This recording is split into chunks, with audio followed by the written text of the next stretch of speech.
ஓம் சக்தி, ஓம் அதிபராசக்தி. என் அன்பு குழந்தையே, என்னை நம்பிதானே இந்த பதிவை எண்ணிச்சே தோற்று உள்ளே வந்தாய். குழந்தையே, என்னை நம்பி வந்த நான் உன்னை ஒரு பொழுதும் கைவிட மாட்டேன். கலங்காதே கண்மணியே, உன் கண்ணீரை துடைத்துக்கொள்.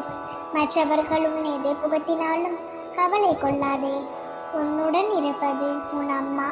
என்னை மீறிய வேறு யாராலும் உன் வாழ்க்கையை தீர்மானிக்க முடியாது என்பதை உன் மனதில் ஆழமாய் பதித்துவை.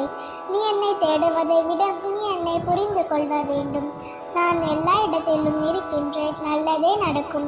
நீ கஷ்டப்பட்டு முன்னுக்கு வந்திருக்கின்றாய் என்று எனக்கு நன்றாக தெரியும். நீ அனைத்து துயரங்களிலிருந்தும் விடுபட்டு விடுவாய். இனி உன்னை ஜெயிக்க யார் இருக்கிறார்கள்? நான் உன்னோடு இருக்கும் பொழுது கவலை ஏன்? உன் நம்பிக்கையை வீண் போகாது. எப்பொழுதும் எனது குழந்தைகளின் நம்பிக்கையை நான் பொய்யாக்க மாட்டேன். என்னை நம்பு. உனக்கு துணையாக இருந்து உனக்கு வேண்டியதை என்னிடம் கேட்டுவிட்டாய் அல்லவா? இனிமேல் அதை நான் பார்த்து கொள்கின்றேன்.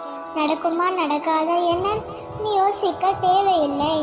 உனக்கானது உனக்கு வர வேண்டிய நேரத்தில் நிச்சயம் உன்னை வந்து சேரும். கலங்காதே குழந்தையே, இனி எல்லாம் உன் விருப்பப்படி மாறும். உனக்கு துன்பம் வரும் பொழுதெல்லாம் நீ என் பெயரை உச்சரித்து வா. உனக்கு நன்மைகள் உண்டாகும், இது உறுதி.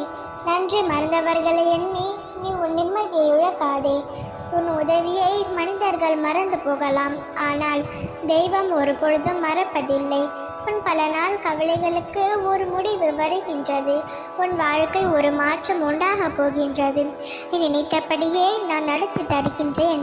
நீ தினமும் என்னிடம் வைக்கும் வேண்டுதல்களை நான் கேட்டுக்கொண்டுதான் இருக்கிறேன். குழந்தையே, அதற்கான பலனை கூடிய விரைவில் நீ நிச்சயம் உணர்வாய். நிச்சயம் அது உனக்கு கிடைக்கும். நல்லதே நினைக்கும் உனக்கு எப்பொழுதும் உன் அன்னை நான் நல்லதே மட்டுமே நடத்தி வைப்பேன். நீ என்னை இழந்ததையெல்லாம் திருப்பி கொடுக்க உன் அன்னை நான் இருக்கின்றேன். இதோ நான் புறப்பட்டு விட்டேன். என்னிடம் எதிர்பார்த்து கொண்டிருந்த காரியங்களை விரைவில் நிறைவேற்றுவேன். இனி நிம்மதியுடன் வாழப்போகின்றாய். நீ இழந்தது எதுவாக இருந்தாலும் கவலைப்படாதே. அதைவிட பல மடங்கு நன்மையை நான் உனக்கு தரப்போகின்றேன். உனக்காக அவதரித்த நான் உன் வாழ்க்கையை சந்தோஷத்தை ஏற்படுத்தி தரமாட்டேனா என்ன? நிச்சயம் தருவேன். என் மகளே, என் பாதங்கள் புனிதமானவை. இதோ இப்பொழுது என் பாதம் உன் வீட்டிற்குள் தான் நுழைகிறது. இனி உனக்கு கவலையே இல்லை. என்னை முழுமையாக நம்ப. உன் குறிக்கோளை விரைவில் அடைய நான் வழி செய்வேன். இனி எதற்கும் கலங்காது. இங்கு ஆச்சரியப்படுவதும் கோபப்படுவதும் பிடிவாதம் பிடிப்பதோ வேண்டாத செயல். அமைதியாக காத்திருந்தாலே போதும். உனக்கான தேவைகள் அனைத்தும் தரப்படும். கலங்காதே, நல்லதே நடக்கும். ஓம் சக்தி, ஓம் அதிபராசக்தி.